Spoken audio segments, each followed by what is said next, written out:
or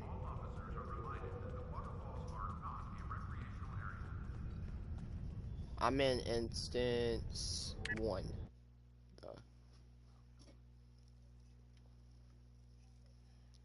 How's it going, stream? We're just going to do a Starship review, and then later on today, sometime, I'll be doing a playthrough on a character of mine, which is going to be fully free to play. So, yeah. Means no T6 ships, unless it's from the exchange. I really look forward to that. Oh, dear God. What am I going to put myself through?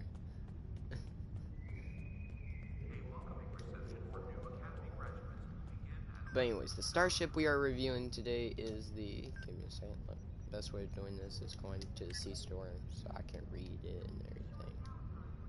Boom. Kronos. Temporal Dreadnought. Okay, so let's just scroll the way up. Bloody thing. Okay.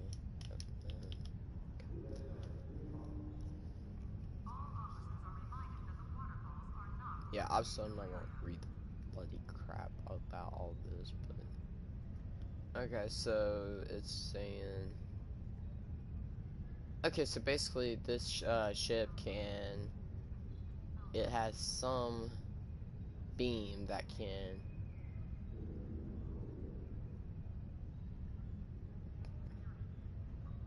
these configurations and counters can be used as fuel for the molecular deconstruction beam from what I can read, and there's 6,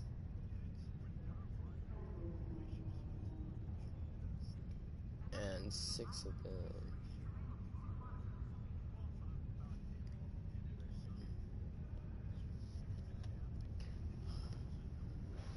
Yeah, I've also got it taken home. Yeah. Yeah, the good thing is I've got since I am level 65, so I've got it up to the max haul 57,600. And it's got 1.15 shield modifier, 4 AF, 4 device slots. Don't really use devices though, so I'm not really worrying about that. Bridge officer stations is 1 lieutenant commander tactical, 1 ensign engineering, 1 commander engineering / temporal operative, 1 lieutenant commander science, 1 lieutenant universal / temporal operative, my choice practically. 4 tactical console slots, 4 engineering. So it's an engineering tactical ship, and 3 science consoles. Base turn rate of 9.5. I'm not sure if that's any good, but I mean, after all, it is a dreadnought, so I'm not expecting it to, you know, be a good turn rate in it, though. I'm just reading this right now. Impulse modifier 0.15, inertia 35, plus 10 to weapon power, plus 5 to shield power, and plus 5 to engine power. The console that you get that's universal always is the chronotachyon capacitor. I'm probably just mumbling that up. And then the next thing is the molecular reconstruction. You do get hangar bay. You've only got 1 hangar bay though, so that's not too bad. They are loaded with Epoch fighters. Cruiser communications array, command attract fire, command weapon system efficiency, starship ability package, dreadnought cruiser, rapid repairs, enhanced plating, divesting weaponry, armored hull, and exotic modulation is a starship trait. Okay, so let me go check out the starship trait real quick, because I'm actually... Alright, where are you at so I can send you a team invite? Oh, you're right in front of me. There you go. Yeah. Okay, so I'm gonna look at the starship trees before we go do anything, and then I'll look at my starship and all that with the stream. Okay, so starship trees, we got the Honor Dead. I got that from a friend. He said he bought that from the exchange, so I don't know. Then I've got the command frequency, improved, predictive. I don't know what that is. Armatolus.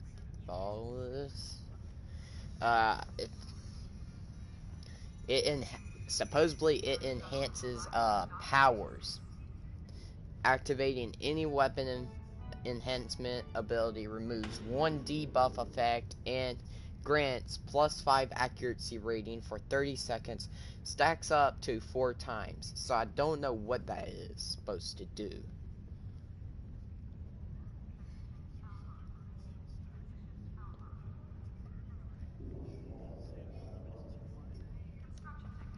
What?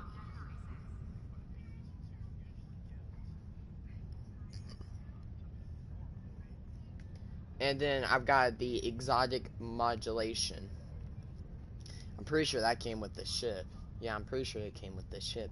It says while this trait is slotted using directed energy modulation or any temporal operative ability, will provide a large boost to exotic damage for a short time. Enhances powers plus 20% bonus exotic damage for 15 seconds. So that right there is, that's practically the same thing as the improved, except it gives you a bit more of uh, damage against the enemy. And the Honored Dead supposedly does, after receiving 10,000, yeah, I'm just now waking up. Some of these words I can't even read right now. Damage, gain a stack of Honored Dead, which adds up to 10 and all damage resistance rating and plus 1% health regen, max 20, so it's the maximum is 20 stacks, infinite duration. While at 20 stacks, subsequent activations instead grant 10,000 temporarily hit points for 40 seconds while not in combat. Lose 1 stack of Honor Dead every 2 seconds unless cloaked. And last time I checked, this ship cannot cloak, so it's not really, useful. And it only occurs in certain circumstances.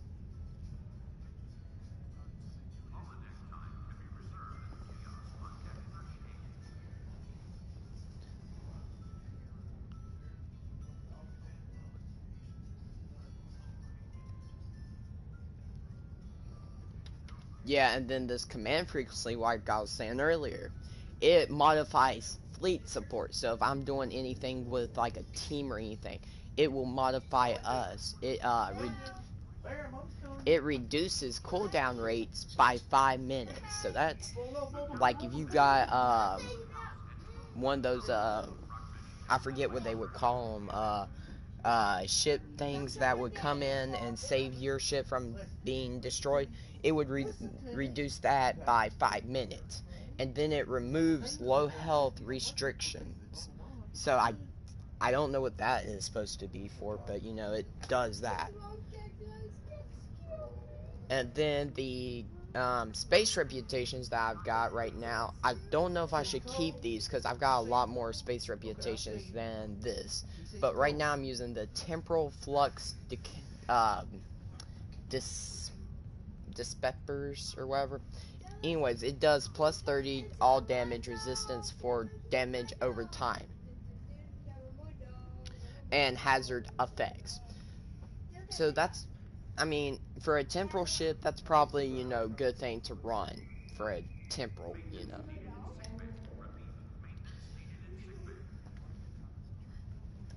I really haven't flown it that much yet, so can't really say.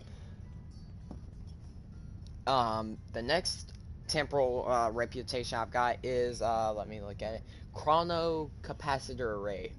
It's reduce the recharge times of your bridge officer's abilities by plus 7.5% bridge officer ability recharge speed. So it's faster to recharge it.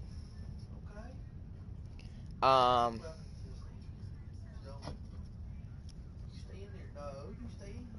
yeah, and I see it's useful too, in my opinion. Keeps you alive.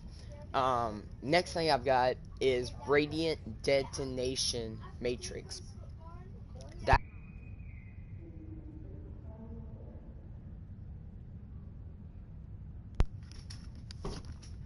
Sorry, my headset died. I had to charge up. Um. Anyways, that enhances powers again. That applies in certain circumstances. To target, it would do 2.5% chance, but right now it's this next one is fluctuating, of course, to 14.4 to 14.7. So anywhere from there, it does radiation damage in 1 kilometer. Obviously, I'm not in space, so probably won't tell me right off the bat how much it really does. None of this will. So it does radiation damage in 1 kilometer radius at target and removes one buff.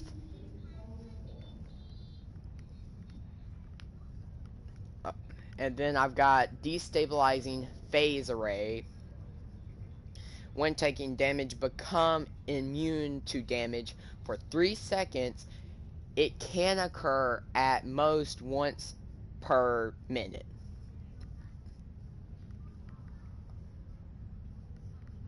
So, is it worth it? Maybe not. But I've got other traits here. I'll probably go with...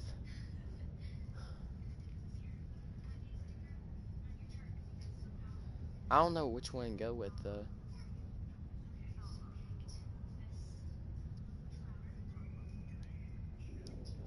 Space reputation traits.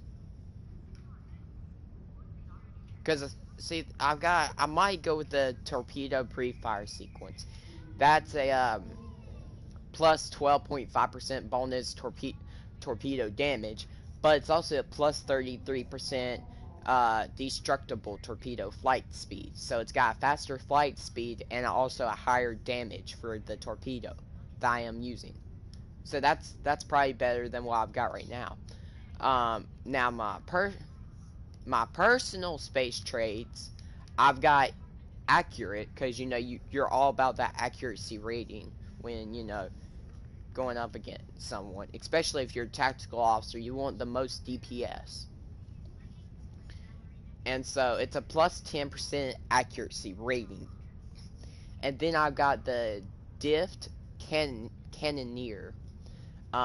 It's a enhances powers plus 10% inertia for 30 seconds, plus 1 flight turn rate for 30 seconds. So it's pretty useful.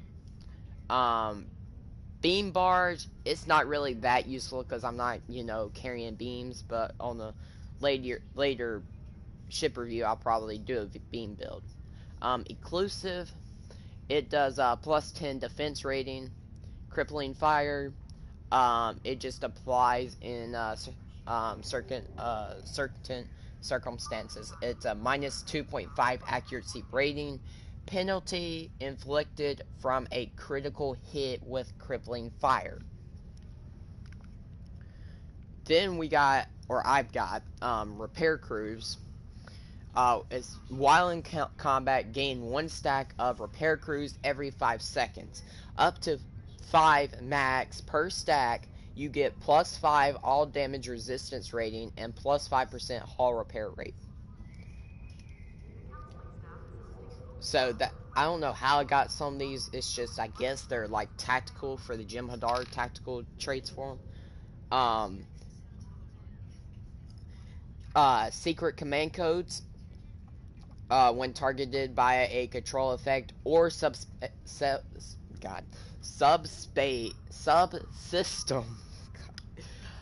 Offline, plus 50 resist, confuse, disable, hold, placate, root for 10 seconds, plus 20 all damage was resistance rating for 10 seconds, plus 29.9 hit points every 10 seconds and 30 seconds. This thing can only be triggered every 30 seconds once, but it lasts for 10 seconds.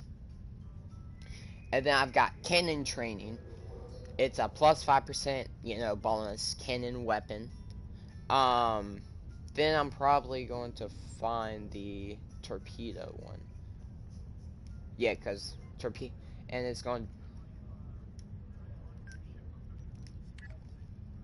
Right now, what I'm using is I've got one epic phaser dual heavy cannon Mark 13 AC/DM, and then ACC, and then CRTD, and then CRTH times 2.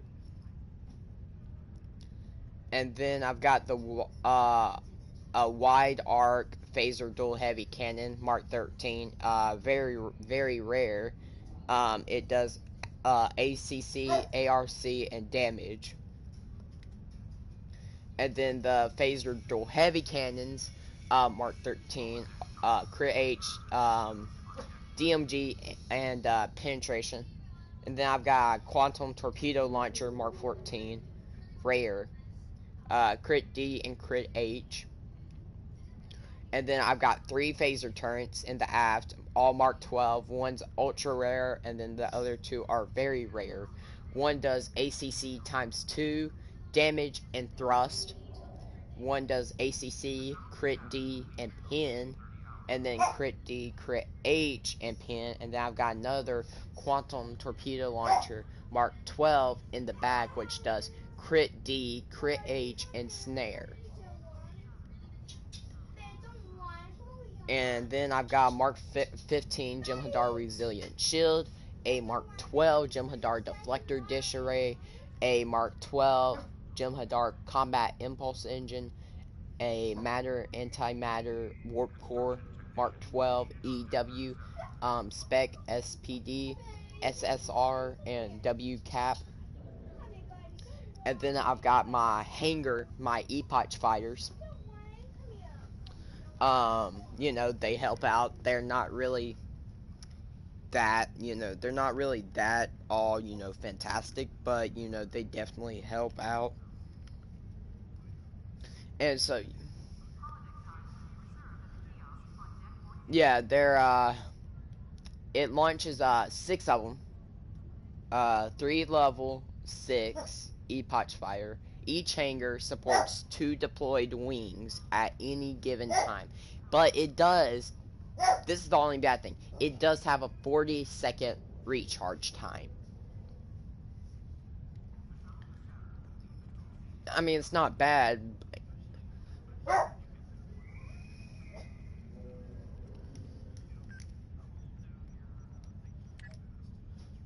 Yeah, right now, though, the only problem I've got with my tactical consoles, I've got 3 tactical consoles, but the bad thing is they all do plus 30% Polaron damage.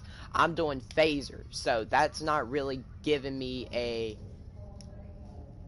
buff. Yeah, see, I don't have any phaser relays, and I don't have the EC for them either, so I, can't really do nothing there right now. So basically, all the damage I'm doing is what the phasers are giving me, plus what the cannon damage is giving me. So technically, it's doing more damage, but it's just not what it should. I should be doing at least 90 plus another 30, 100 and something damage extra. And then I've got this universal console that I was saying earlier, the Chrono Time capacitor. It does plus 15 starship hull capacity, increases starship maximum hit points. Plus 50 starship engineering readiness, improves engineering bridge officer cooldowns. So it's not tactical, not science, but it does engineering cooldowns. So like I've got I don't know his, yeah. So basically any engineering officer that I might have or anything, it cools that down um faster. Um it is a, from what I'm reading on it, it's a PBAOE. How you doing, Dragon Void? Um, is a PBAOE, area of exposed photon hull and shield heal delayed plus damage plus critical chance plus critical severity buff. So critical chance does not have a buff, but the critical severity has a buff. It taunts up to 5 foes within 5 kilometers for 15 seconds. I'm doing good, Dragon. So yeah. And then it's got plus 500 hull healing every 1 second for 15 seconds. So if I'm down to like 50,000 hull and it's going up, it's in the 15 seconds, it's probably going to be up to about 60. You know, it's about 60 something thousand hull. Um, After that, let me get back down to where it says that. After that, it does a plus 250 shield healing every 1 second for 15 seconds. So if your shields are down, you know, hey, that helps out. After 15 seconds, applies Chronoton charge to self-effect skill with stacks of Chronoton capacitance charges plus 20 to 40% bonus directed energy damage for 15 seconds, plus 5 to 10% critical hit chance for 15 seconds, plus 25 to 50% critical severity for 15 seconds. Incoming energy damage adds to self plus 1 chronoton capacitor counter for 15 seconds, stacks up to 20 times. 2-minute recharge. So yeah. So yeah, I mean it's an okay, but it's also a set. So it's part of the 31st Century Temporal Technologies set. And so how you would get that is you would have to buy the escort version of the 31st Century ship, and then the science vessel. So to get those two universal consoles, which is part of the set. So so basically you would probably, if I were anyone who wants to buy the ship, I would save up to buy the set to get the full exposure of what it's going to give you. Yes, at once, because yeah, buy in a bundle, because if you don't, you're not going to get the set. You're just going to have to spend 9,000. Because I spent 3,000. I spent 3,000 on the ship. So that means I'm going to have to buy the other two to get the full, exposure. So that's 3,000. So that's 6,000 plus what I spent, which is 3,000. So that's 9,000 right there that they would have to spend. Or you could just buy the set for 6,000. That's, that's why I did, but I didn't have 9,000. So, it's not like it's a bad thing that I didn't buy it, but it's also not a good thing because now I've got to, pretty much have to try and get the other 2 ships, but I am going to go for that lifetime membership. So, you know, it's not.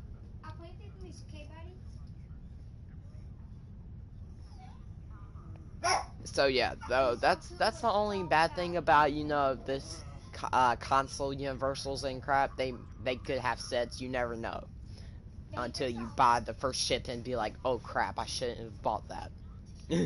I should have bought it as a bundle. So, you know, it's whatever.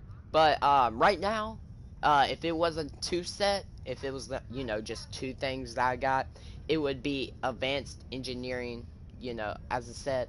It would done plus 10% directed energy damage and plus 3% maximum hit points. Now, if I had all 3, it would be called Temporal Synergies.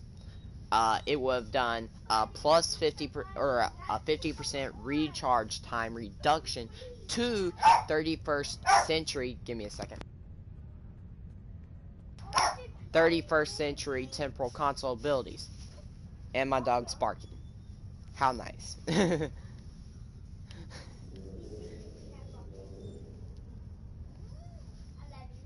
Okay, you done? No. Okay. Yeah. So yeah, that's just the tactical consoles, but that's all that Cronton capacitor is practically worth as of now. Um, the science field generator, it's a plus 20% maximum shield capacity, you know, blah, you know, Mark 12, standard crap. Then I've got gravitation generator Mark 12, does a plus 26.2 starship control expertise. It improves control effects and resistance to same. And then I've also got shield amplifier Mark 12, plus 30% shield regen rate. You know, just standard stuff practically. And then I've got a console engineering neutronium alloy, plus 20 all damage resistance rating Mark 12.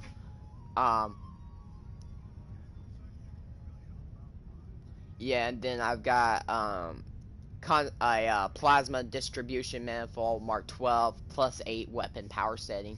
You know, I'm all about the weapon power and the shield power, you know. Get that going. Yeah, and then I've got did Millennium Hull plating. It does a plus 40 phaser damage resistance rating and a plus 40 disruptor damage resistance rating.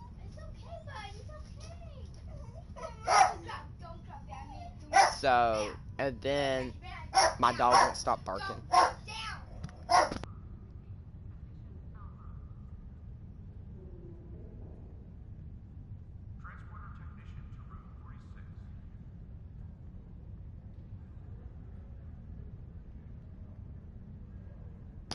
Alright, I'm back. Sorry, I had to shut my dog. Okay. And then the last thing is the EPS flow regulator Mark 12. It's a plus 8% power transfer rate. So that's pretty much it. But as of right now, I've got 66,960 Hull. Right now, it doesn't show my shield regen rate, but I've got a max shield capacity of 9,471. It has a crit chance of 2.5%, crit severity of 50%, accuracy rating of 0%. Obviously, that's wrong because I've got an accuracy rating of something else, but kinetic resist is at 22.9%. Phaser resist is a 36.7. Disruptor resist is a 36.7. Plasma is a 16.6. Tetrion's a 16.6. Polaron's a 16.6. And so is anti-proton. It's a 16.6. The general flight speed is, you know, unknown right now.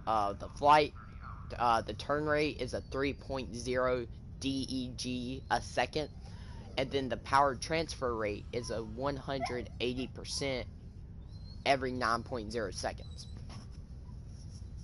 So, you know, it's not that bad. And my Starship Mastery is already maxed out to tier 5.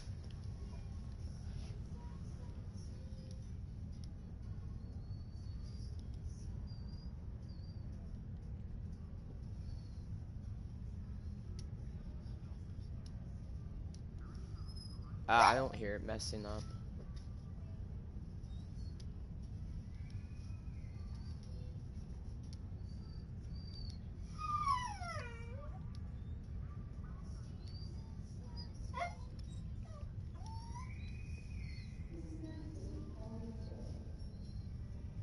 Welcome to the stream, guys.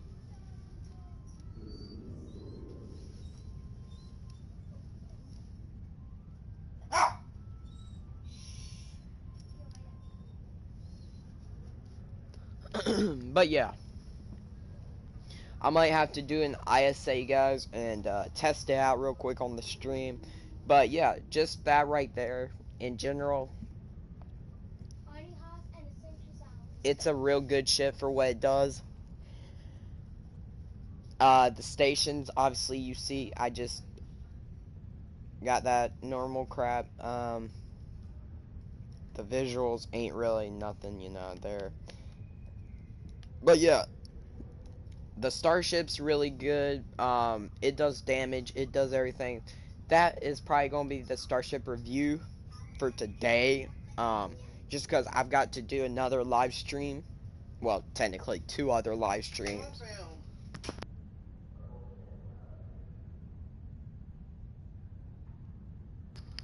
For this and then Rainbow Six Siege. So I'll see y'all over on one of the others. Alrighty, peace out.